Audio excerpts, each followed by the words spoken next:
В Париже я живу уже год, а во Франции 6 лет. Французы тебя не впустят в свою группу, в свой такой маленький мир. И Париж такой город, где очень легко найти работу. В Париже очень дорогая жизнь. Люди здесь работают очень медленно. Учиться здесь бесплатно совершенно. Я на данный момент работаю в банке. Я скучаю особенно в праздничные моменты. Французы это немножко тяжелый народ. Здесь легче достигать своих целей, легче устроиться на работу. В Париже я живу уже год, а во Франции 6 лет. До этого я жила в других городах, училась, и затем я начала искать работу, подавала на различных сайтах, и Париж такой город, где очень легко найти работу, поэтому я нашла здесь работу в банке и переехала год назад. Я на данный момент работаю в банке, во французском банке, который называется La Banque Postale, в отделе кредитования юридическим лицам. То есть моя задача это работать, получается, с компаниями, изучать их, делать анализы, и затем мы им выдаем кредиты по надобности. Вот. Я уже работаю в банке 1 год. Закончила учебу в прошлом году. У меня какие трудности были? Ну, наверное, первое, это вот, когда я приехала, я не знала французского языка, то есть для меня самое тяжелое было это выучить французский язык. Французы это немножко тяжелый народ, мне кажется, поначалу так кажется, что с ними тяжело начать работать, так как они говорят чисто на французском языке. Если ты иностранец, то лучше, конечно, тоже знать французский язык, потому что если ты не говоришь на французском, то французы тебя не впустят в свою группу, в свой такой маленький мир, и я думаю, как бы немножко будет тяжело влиться в их коллектив. Поэтому самое главное для меня, мне кажется, это знать французский язык, и тогда будет легче уже коммуницировать с французами. И также здесь очень такая сильная бюрократия, здесь очень тяжело получить документы, здесь очень тяжело даже, там, не знаю, какую-то бумажку, да, получить от мэрии или от префектуры. Это занимает очень большое количество времени, и люди здесь работают очень медленно по сравнению с Казахстаном, где у нас это все очень быстро. Здесь люди любят именно отдохнуть, погулять, все не спеша. Они как-то больше наслаждаются жизнью, нежели у нас в Казахстане. Чтобы стать как Алина. Но для начала это выучить язык и определиться тем, чем ты хочешь заниматься. Я, например, сначала училась, закончила университет и потом нашла работу. Вот. То есть, мне кажется, каждый случай индивидуален, но нужно всегда начинать с языка. Во Франции обучение, я про университет сейчас говорю, полностью бесплатное. То есть здесь довольно легко можно поступить в университет из Казахстана или из любой другой страны. Если ты знаешь французский язык хотя бы на базовом среднем уровне, то, я думаю, очень легко будет поступить в вуз и учиться здесь бесплатно совершенно. Вот. Бакалавриат длится 3 года по сравнению с Казахстаном. Например, в Казахстане это 4 года. Вот. Это здесь 3 года, и затем идет магистратура. Не обязательно, но здесь практически все после бакалавриата поступают на магистратуру. И, в общем, здесь учатся люди 5-6 лет. Вот, и затем как бы идут, работают, проходят стажировку. То есть во время университета обязательно везде есть стажировка. Либо здесь еще называется альтернанс. Это когда ты учишься и работаешь в одно время. И компания, где ты работаешь, она платит за твою учебу, если у тебя платная учеба, и также платит тебе зарплату минимальную, на которую ты можешь себе позволить жить, покупать еду и полностью обеспечивать свою жизнь. В Париже очень дорогая жизнь. Я думаю, одно из самых дорогих – это жилье. То есть, если ты живешь в самом Париже, цены будут начинаться от 1000 евро минимум за маленькую студию, 15 квадратных метров. Вот, поэтому здесь также дорогая еда. здесь дорогие рестораны, кафе, то есть здесь все дорогое. Я считаю, что если, в принципе, ты здесь работаешь, то ты можешь себе позволить и снимать жилье, и выходить, и гулять, и путешествовать.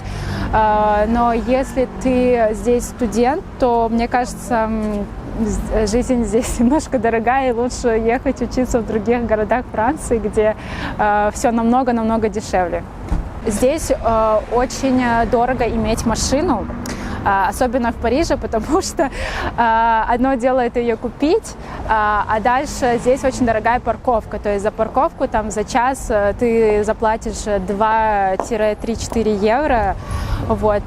Здесь также дорогая еда и дорогие рестораны. То есть один выход на одного человека минимум обойдется в 30-40 евро, если это хороший ресторан, где ты хочешь покушать, выпить. Вот. Затем такси здесь тоже дорогое. Начинаются цены от 10-15 евро и могут дойти до 100-150. То есть это зависит от расстояния, от пробок. А здесь постоянно пробки в Париже, постоянно. Вот. И в Париже вообще лучше передвигаться на метро. Метро здесь очень отлично функционирует. Проезд стоит где-то 2 евро. Примерно 2 евро, вот, и ты быстрее доберешься на метро, нежели на машине. Также, что обучение здесь бесплатное. Для французов, если ты француз или если ты живешь, ты из Европейского Союза, то тебе еще государство будет выплачивать стипендию. Примерно 400-500 евро, зависит от того, сколько зарабатывают твои родители. Вот, на эти деньги ты можешь себе снимать жилье, и во Франции есть еще такая система CAF. Они помогают тебе оплачивать где-то 50-60% твоего жилья. То есть я когда была студенткой, CAF мне выплачивал где-то 50%. То есть если, грубо говоря, комната, да, или студия стоит 500-600 евро, то 300 евро тебе будет выплачивать CAF, государство, а остальную сумму выплачиваешь ты. То есть здесь очень много возможностей для молодежи, так как государство постоянно помогает и делает, например, цены на проезды поменьше, дешевле, то есть помогает с жильем, с едой. Тут очень большие возможности для молодежи. Париж для меня – это место, куда приезжают люди, это город возможностей. Они сюда приезжают, чтобы достигать своих целей, увидеть город. Вот. И для меня Париж – это еще самый романтичный город. 3 места, наверное, я бы посоветовала бы. Я думаю, прогуляться по Сене. Прогуляться по району Маре. Это очень такой живой район для молодежи. И, наверное, я бы также посоветовала бы увидеть Эйфелевую башню. Не знаю, мне нравится их легкость, их менталитет нравится. Казахстанский менталитет мне тоже нравится, но здесь это все как-то легче. Здесь легче достигать своих целей, легче устроиться на работу, стать и добиться чего-то. Здесь намного легче. Вот. Не знаю, я бы вот эту культуру бы забрала в Казахстан с собой. Я бы, наверное, внедрила умение их создавать красивые места и развивать туризм. То есть здесь очень большое скопление различных магазинов, различных музеев, выставок. То есть здесь постоянно происходит что-то интересное. Здесь интересная культурная жизнь в Париже. Поэтому, я думаю, мне этого не хватало бы в Казахстане. Я бы привезла это бы с собой. Я ни о чем не жалею. Но, наверное, чтобы я улучшила бы, да, когда я приехала во Францию, наверное, я бы старалась больше влиться во французский коллектив, потому что изначально мне это давалось тяжело, так как я не шла к людям, я была немножко закрытая в себе. Вот. И мне кажется, это такой совет, это если ты говоришь по-английски или по-французски, стараться знакомиться с людьми. И мне кажется, тебе легче будет влиться в французское общество, потому что здесь свои правила, у людей свой менталитет, и если ты хочешь как бы понять Францию, мне кажется, очень важно общаться именно с французами и стараться вливаться в их коллектив. Я скучаю больше всего по родным и по нашей еде. Еще я скучаю особенно в праздничные моменты, то есть на Наурыз, на Новый год. Когда я остаюсь во Франции, я себя чувствую немножко грустной, потому что я вижу, как вся моя семья отмечает в Казахстане, ходят в гости, и мне тоже этого очень сильно не хватает. Казахстанцам нашим я желаю ничего не бояться, достигать своих целей, верить в то, что у них все получится, и неважно, где вы находитесь, в Казахстане или в любой другой маленькой стране. И я считаю, что если человек хочет, он обязательно должен достигать своих целей. И когда ты хочешь, перед тобой открывается очень много возможностей.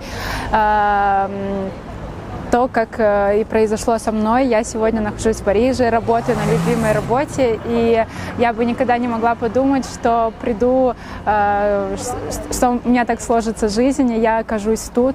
Вот. Поэтому верьте в себя и идите к своим целям. В конце этой передачи я хочу поблагодарить своих родителей за возможность приехать во Францию, получить высшее образование. Они всегда меня поддерживали, всегда были рядом. Вот. И также хочу поблагодарить вас, что посмотрели это интервью, и желаю вам всего хорошего.